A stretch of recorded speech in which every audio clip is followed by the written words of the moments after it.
I'm currently in the mountains above the Zen Center down below that I'm practicing at right now, and um, we're kind of in between lunch and the next session, so I went on a little hike and wanted to share something that's become more clear for me in this time that I've been practicing, which is the distinction between thinking and being.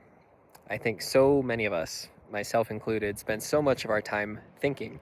And it's so simple, this concept, but it's so easily overlooked that beneath thinking, when we're not thinking, and even when thinking is there but we don't really notice it, there's being, this presence that simply is, having a direct sensory experience of the present moment, moment by moment, instead of adding layers of concepts, ideas, beliefs, opinions, judgments, thoughts.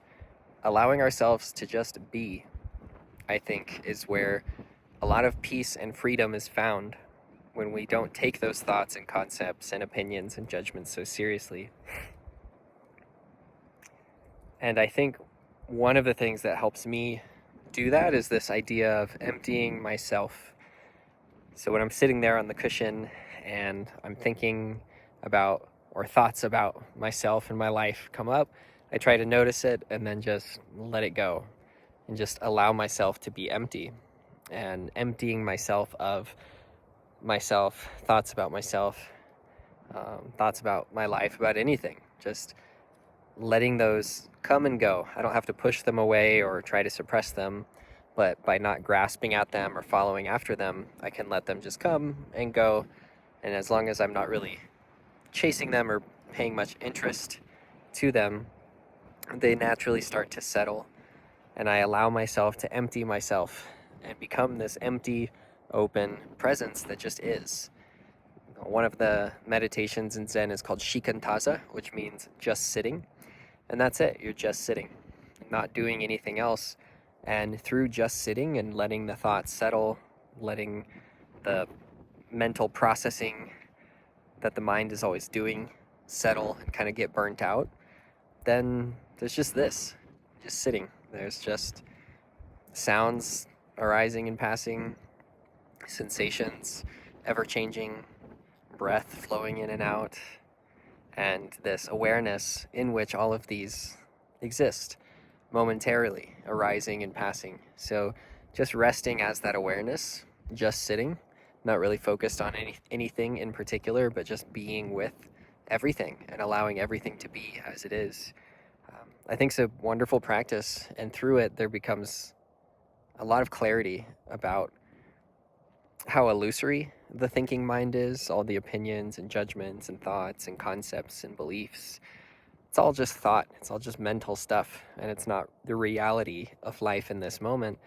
So when we just be, just sit, we can allow ourselves to have a more direct experience of reality in this moment. And then we're not as disturbed by the mind and all the problems it creates, and we can experience the peace of just being, the freedom of being with the moment, this ever fresh, ever new, always changing moment. So that's something I've been practicing and kind of reflecting on. My practice, I'll say, okay, just be with what is. And that's kind of, if my mind wanders or I get distracted, I come back to that. Just be with what is. Empty myself, let everything settle, open my attention more fully to what's here, and just be with what is. And it's really beautiful to settle into that. So I invite you to practice being with what is. Take some time to let go of your preoccupation with yourself and open your attention to this very moment and experience this moment as it is. And I guarantee you, you will experience a lot more peace than you will ever find through the mind and its grasping and pushing and trying to maintain a certain sense of comfort. When you just allow things to be as they are, there's a deep peace and freedom in that.